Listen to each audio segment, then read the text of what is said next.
दाऊद इब्राहिम हम्म। India का मसला है, ये इंडिया को हल करना नहीं, है। अगर अगर वो हमारे घर से निकलता है तो मसला फिर हमारा भी हुआ ना। वो हिंदुस्तान तो हमेशा ही पाकिस्तान के बारे में नेगेटिविटी बताएगा। वो तो सबसे पहले हमारे इदारों को चाहिए कि वो इसको कंफर्म करें या डिनाई करें या एक्सेप्ट करें। कोई एक वाजिया पॉलिसी अपनाएं कि आपके पास वो मौजूद है या नहीं मौजूद, पहले नंबर पे। और दूसरे नंबर पे अगर ये बात वाकई सच निकलती है और वो बंदा वाकई पाकिस्तान के अंदर मौजूद है, तो मुझे बताएं कि हमारी फॉरेन पॉलिसी के ऊपर और हमारे इंटरनेशनल रिलेशंस के ऊपर क्या इंपैक्ट पड़ेंगे। तो हम आप दाऊद इब्राहिम को टेररिस्ट नहीं मानते? वहां पे इनके मेन सिटी में वहां पे बैठी हसीना पारकर, उससे तो ये कोई बात पता नहीं लगवा सके। हसीना पारकर ने तो इनको एक चीज की खबर नहीं दी। ओसामा बिन लादेन तो यहीं से पकड़ा गया था, उसका भी तो यही क्लेम किया जाता है कि नहीं है, लेकिन यहाँ से पकड़ा गया। ओसामा बिन लादेन को अगर आपको पता हो तो तैयार किसने किया था? पाकिस्तान ने तो नहीं तैयार किया था ओसामा बिन लादेन को, अमेरिका ने ही तैयार किया था। आप जानती है मुंबई अटैक्स, जो मुंबई धमाके हुए थे, उसके अंदर ये मुलव्वस थे। तो अगर हमारे पास वो मौजूद है तो हम उसको उनके हवाले करें, नहीं बल्कि इबरत का निशान बनाए। क्योंकि इंसानियत का कातिल है ना वो, उसने इंसानों को। और बॉलीवुड के अंदर भी उसका बड़ा इन्फ्लुएंस रहा है, ठीक है। तो हमारे पास वो मौजूद है तो हम उसको उनके हवाले करें, नहीं बल्कि इबरत का निशान बनाए। क्योंकि इंसानियत का कातिल है ना वो, उसने इंसानों को। और बॉलीवुड के अंदर भी उसका बड़ा इन्फ्लुएंस रहा है, ठीक है। तो हमारे यहाँ देखें, ये हमें अब देखें ना, अगर वो बंदा यहाँ से निकलता है तो हम इंडिया के साथ ताल्लुकात किस मुंह से बेहतर बनाएंगे? हम उनको क्या कहेंगे कि हमारे साथ ताल्लुकात बेहतर करो? वो कहेंगे कि जी हमारे जहाँ जो टारगेट किलिंग करता रहा बंदा और उसका नाम तीसरी नंबर पे है मेरे ख्याल, जो दुनिया में तीसरे नंबर के ऊपर। नमस्कार दोस्तों, आप सभी का स्वागत है हमारे YouTube चैनल पर। दोस्तों, इस वीडियो को बिना स्किप किए लास्ट तक जरूर देखना और ओरिजिनल वीडियो के लिंक आपको डिस्क्रिप्शन में मिल जाएंगे, तो उनके चैनल को भी विजिट जरूर करना और हमें भी सब्सक्राइब जरूर कर लेना। तो आप इसका क्या इमेज दे रहे हैं पाकिस्तान का अगर वो बंदा यहाँ से निकलता है? नहीं, कोई बड़ी हैरत वाली बात हमारे अदारों या हमारे पॉलिटिशियंस के लिए शायद नहीं होगी, क्योंकि दुनिया का ये तीसरे नंबर पे मोस्ट वांटेड है। मोस्ट वांटेड पहले नंबर वाला भी यहाँ से पाया गया, तो वो फिर इतनी बड़ी। और मजे की बात बताऊं, बराक ओबामा की ये किताब थी, वो मैं पढ़ रहा था, उसमें उन्होंने, बराक ओबामा ने कहा, जब उन्होंने ये एबटाबाद वाला ऑपरेशन वगैरह कर लिया ना, तो वो कहता मैं हेजिटेट कर रहा था। उस टाइम पे हमारा प्रेसिडेंट आसिफ अली जरदारी थे, ठीक है। तो मैं कॉल करूंगा तो मैं क्या बात करूंगा कि हमने एक मुल्क में चले गए और जाके बताए बगैर ऑपरेशन किया और सब कुछ करके चले गए, तो नेशनल बाउंड्री की खिलाफ वर्जी की। तो आगे से हमारे प्रेसिडेंट फोन उठा के कहते हैं कांग्रेचुलेशन प्रेसिडेंट। आप मुझे खुद हिसाब लगाएं कि जो हमारे मुल्क का प्रेसिडेंट है वो दूसरे प्रेसिडेंट को अपने मुल्क की सरहदों की खिलाफ वर्जी करने पे कांग्रेचुलेशन कह रहा है। तो हमारा कोई बात करते हैं तो बड़ा दुख होता है। हम जब कहते हैं कि नंबर 1 कैसे है, जरा हमें भी बताया जाए। जब नंबर 1 होने के बावजूद हमें पता ही नहीं चला कि पाकिस्तान में दुनिया का नंबर 1 जो सा वो ऑर्गेनाइजेशन का वो टेररिस्ट वो मौजूद रहा। फिर नंबर 3 भी खबरों के मुताबिक यहाँ पे मौजूद है। और भी बहुत से नाम है जो हम इस तरीके से, जाहिर बात है, जब इवन हाफिज सईद की बात करें तो वो भी पाकिस्तान में मौजूद है। अब पाकिस्तान इवन लाहौर में मौजूद है। या तो देखें अपनी क्लियर कट फॉरेन पॉलिसी, अपना क्लियर कट स्टांस रखें। ये बोलेंगे भाई नहीं जी हाफिज सईद को हम टेररिस्ट नहीं मानते, इंटरनेशनल लेवल पे आके बोलें और ओपनली उन्हें जो भी वो करता है उसे आज़ादी के साथ करने दें। इंटरनेशनल लेवल पे दुनिया को ये बताया जाता है कि हमने जेल में कैद रखा है, ठीक है।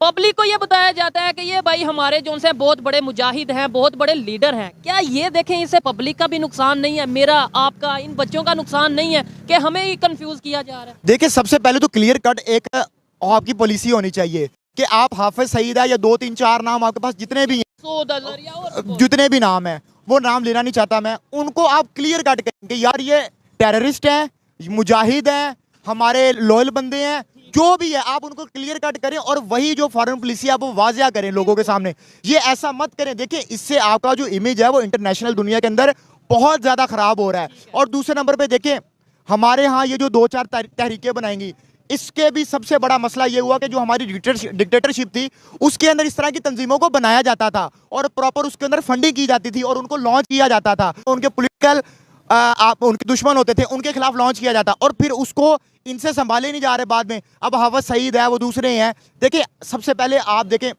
जो भी इंसान दुनिया के अंदर किसी इंसान को नुकसान पहुंचाता है, चाहे वो किसी भी कंट्री से बिलोंग करता है, किसी भी मजहब से बिलोंग करता है, आपकी उसके साथ कोई हमदर्दी नहीं होनी चाहिए, ठीक है। आप उसके खिलाफ बात करें, कम से कम अपने मुल्क का स्टांस बेहतर करें। दिलशाद भाई मुझे ये बात बताएं, लेट्स सपोज अगर पाकिस्तान की बात करें, पाकिस्तान में अगर दाऊद इब्राहिम मौजूद है, ठीक है, और ये देखें ये इंडियन एजेंसी तो बहुत देर से ये कहती नजर आ रही है, इवन उन्होंने काफ़ी फुटेजेस भी दिखाई कि भाई ये हमने यहाँ पे देखा वहाँ पे देखा। तो ये बताएं वही अगर ऐसी पर्सनैलिटी को पकड़ के इंडिया के हवाले किया जाए तो क्या आपको नहीं लगता कि रिलेशन वैसे ही बेहतर हो जाए? मैं तो कहता हूँ कि अगर ये इकदाम उठा लिया जाए तो हमारे रिलेशन बहुत बेहतर हो सकते हैं। और दूसरे नंबर पे ये हमारी नंबर 1 एजेंसी नहीं है, नंबर 1 एजेंसी है, ठीक है, जिसका कोई असर और रसूख नहीं है हमारे मुल्क के ऊपर। इनका काम सिर्फ और सिर्फ, मैं उस तरफ जाना नहीं चाहता, इनका काम सिर्फ और सिर्फ लोगों को ब्लैकमेल करना है, उनकी वीडियोस बनाना है। आप जी दावा करते रहे, पिछले 40 साल से तो हम सुन रहे हैं कि नंबर 1 एजेंसी, नंबर 1 एजेंसी। जब एबटाबाद के अंदर ऑपरेशन हो रहा था आपकी नंबर 1 एजेंसी किधर थी? अभी अगर वो बंदा इस तरह मौजूद है तो आपकी नंबर 1 एजेंसी किधर है? आप कम से कम आए आकर डिनाई करें। हमारे पॉलिटिशियन किधर है? इस बात और फिर बड़ी बात हमारी पब्लिक किधर है? हमारी पब्लिक क्यों नहीं बोलती? जी मैं आपसे इस बात से इख्तलाफ रखता हूं कि देखें, हमारे जो पॉलिटिशियंस हैं या जो हमारा प्राइम मिनिस्टर है उसके अंदर डिफेंस मिनिस्ट्री आती है और डिफेंस मिनिस्ट्री के नीचे हमारी पूरी फौज आती है और सारी एजेंसीज आती हैं। उसामा बिन लादेन को अगर आपको पता हो तो तैयार किसने किया था? पाकिस्तान ने तो नहीं तैयार किया था उसामा बिन लादेन को, अमेरिका ने ही तैयार किया था। आरएसएस के सॉरी जो तब की रशिया है उसके खिलाफ अमेरिका ने ही तैयार किया था उसामा बिन लादेन को। CIA ने तैयार किया था। बाहर से जो है वो इम्पोर्ट करके अफगानिस्तान लाया गया ताकि वहां पे वो अपने जो है वो फवायद हासिल कर सके अमेरिका। तो जब आप की इस तरह के लोगों को तैयार करते हैं तो फिर उनका एंटीडोट आपके पास होना चाहिए। अगर उनका एंटीडोट अमेरिका के पास नहीं था और अमेरिका को भी बाकायदा तौर पर उसका नुकसान हुआ, और जाहिर है जब आप 2 धारी तलवार बनाएंगे तो बाज़ दफा ऐसे हो सकता है कि एक धार आपकी तरफ भी आ सकती है। तो वो जो मसला हुआ वो सारा यही हुआ कि अमेरिका ने खुद ही उनको तैयार किया पहले और उनसे अपने फायदे लिए, और जब वो फायदे के नहीं रहे, यानी जब उन्हें पता लगा कि ये हमने जो रशिया है उसका तो रास्ता साफ कर दिया और रशिया जो इतनी बड़ी पावर बनना जा रहा था और जिनसे डर था अमेरिका को उस वक्त, जैसे अब चीन से है, तो वो उसको उन्होंने रास्ते से तो हटा लिया। लेकिन और दूसरी बात ये जो मुजफ्फर भाई हैं वो भी इससे इत्तेफाक करेंगे कि अमेरिका ने उससे पहले भी 3-4 दफा दावा किया था कि उसामा बिन लादेन मर चुके हैं, ठीक है। और आपने देखा होगा सोशल मीडिया पे या तब के मीडिया पे, तब इतना सोशल मीडिया नहीं था, तब के मीडिया पे बार बार खबरें आती थी जो उसामा बिन लादेन है वो यहाँ पे मर गए हैं, वो यहाँ पे मर गए हैं, जो अभी जो है वो कंफर्मेशन। और लिटरली मुझे अभी भी याद है जब एबटाबाद में ये सारा मामला हुआ तो बहुत से लोगों ने ये कहा कि कोई पता नहीं है कि आज से 6-7 साल बाद, 10 साल बाद अमेरिका एक और दावा कर दे कि यहाँ पे ये मामला हुआ है और ये उसामा बिन लादेन ने कर दिया, ठीक है, हालांकि वो खुद ही दावा करें। तो ये तो वो कितनी दफा मल्टीपल जगहों पे जो है वो दावा कर चुके हैं। अब दूसरी बात, आपने FATF की बात की, वो भी आपको बता देता हूँ, और इब्राहिम साहब की, दाऊद इब्राहिम साहब की। अच्छा, FATF की बात ये है कि फाइनेंशियल एक्शन टास्क फोर्स जो है वो तो यूएई में भी मामला यही है, ठीक है, यूएई भी ग्रे लिस्ट में है। अब हम तो ग्रे लिस्ट से निकल चुके हैं, तो फिर वहां क्या दहशतगर्दी हो रही है? यूएई क्या दहशतगर्दी करवा रहा है? यूएई क्या भारत में हमले करवा रहा है? यूएई से क्या उसामा बिन लादेन पकड़ा गया? क्या हुआ है? ये मामलात होते हैं कुछ और, ये होती है फाइनेंशियल टेररिज्म। ये दूसरी टेररिज्म नहीं है जिसमें बंदे मारे जाते हैं।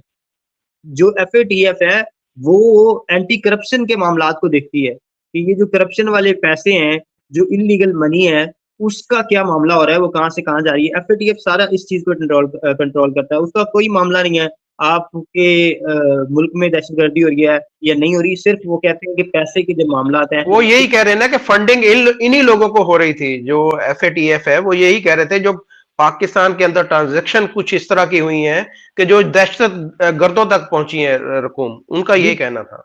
वही बता रहा हूँ। तो अभी यूएई में क्या फिर यही मामला हो रहा है? और मुझे ये बताएं कि हसीना पार्कर जो इनकी बहन है दाऊद इब्राहिम साहब की, उस पर इन्होंने मूवी बनाई, आपने शायद देखी हो, श्रद्धा कपूर की वो मूवी। मुझे उसकी एक्टिंग स्किल बहुत अच्छे लगे श्रद्धा कपूर के, लेकिन ये है कि उसमें आप उस राइटर का देखें कि उसे भी ये नहीं पता चला कि वो किसी केस में मुलव्वस है या नहीं। तो इनके उधर मुल्क में, वहां पे इनके मेन सिटी में, वहां पे बैठी हसीना। तो दोस्तों वीडियो आपको कैसा लगा आप हमें कमेंट में जरूर बताना। अगर आपने इस वीडियो को यहाँ तक देख लिया है तो आपको सब कुछ समझ में आ गया होगा। और दोस्तों ओरिजिनल वीडियो के लिंक आपको डिस्क्रिप्शन में मिल जाएंगे, तो जल्दी से जाकर उन्हें भी सब्सक्राइब कर लेना और हमें भी सब्सक्राइब कर लेना। और इस वीडियो को आगे से आगे तक शेयर जरूर करना। और ये वीडियो अच्छा लगा हो तो वीडियो को लाइक और हमारे चैनल को सब्सक्राइब जरूर कर लेना और घंटे के निशान को भी दबा लेना। जैसे हम वीडियो लेंगे सबसे पहले आपके पास ही आएगा। और हम मिलेंगे इससे और नए वीडियो में, तब तक के लिए धन्यवाद। जय जवान जय किसान।